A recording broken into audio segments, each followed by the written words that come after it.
Okay, again, let us hear from participant number 4.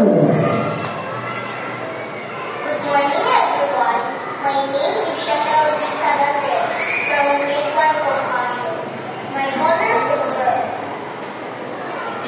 Red is the rose that blooms so high, waving its petals up to the sky. Orange is the sunset, bright and white. Pink is the clouds with golden bright. Yellow is the sunshine on my face. Warm and happy, a peace embrace. Green is the grass where I run and play.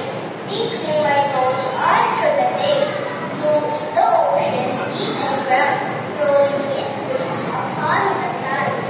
Purple is I could see what I thought.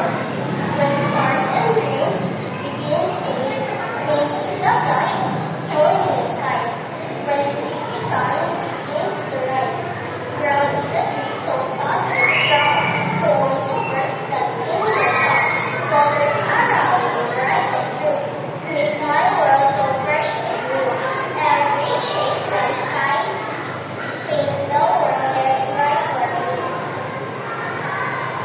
Okay, thank you, number 4.